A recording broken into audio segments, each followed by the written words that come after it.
Donald Trump built his public identity on his image as a successful businessman, a reputation for wealth and strength that eventually carried him into the Oval Office.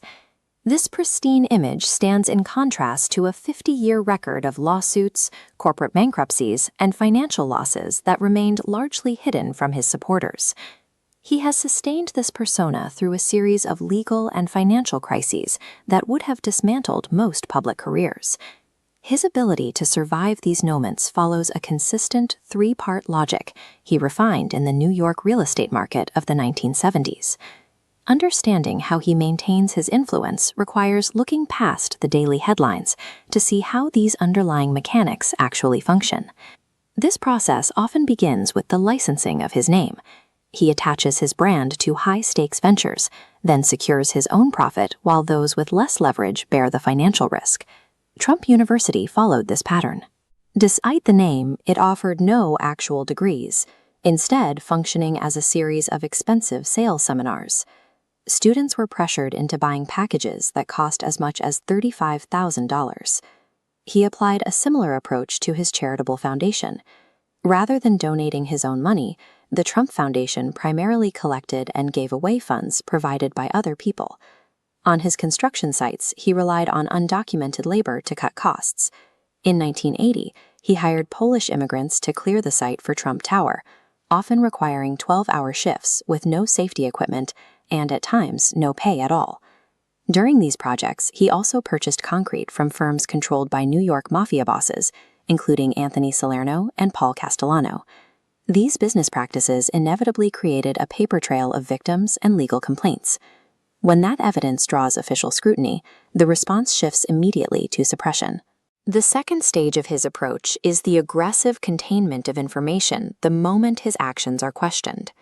When faced with lawsuits, his companies have been caught systematically destroying thousands of emails, even after being served with court orders to preserve them. This is a tactic he has used since the early 1970s, when the federal government sued him for denying housing to African Americans. He used similar delays and record suppression to stall the investigation. When evidence cannot be destroyed, he has relied on allies to bury it.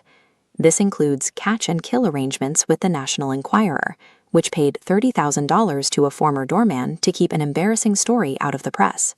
He has also used direct financial settlements to enforce silence, such as the hush money payments made to adult film stars to prevent their accounts from becoming public.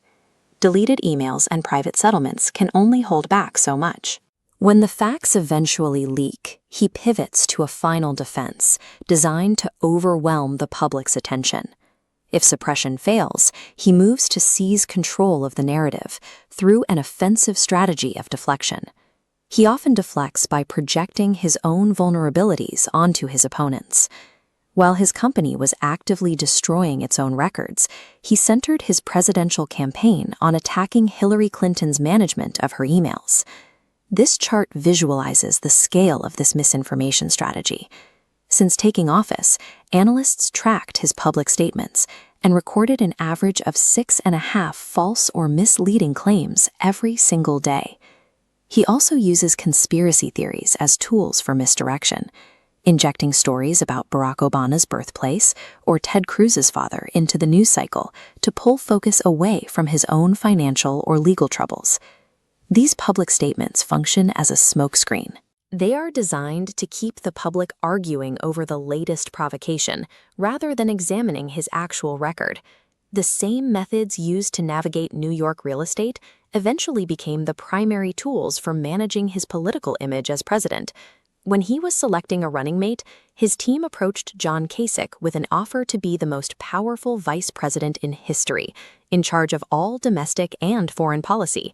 When asked what the president would handle, the response was, "Making America great again," treating the executive office purely as a massive branding exercise. Reacting to every manufactured outrage is a mistake. Each time the public stops to debate a daily distraction, his strategy is working exactly as intended. Meaningful media literacy requires looking past the noise. It means keeping the focus on the documented facts, the destroyed emails, the unpaid workers, and the records he tries so hard to hide.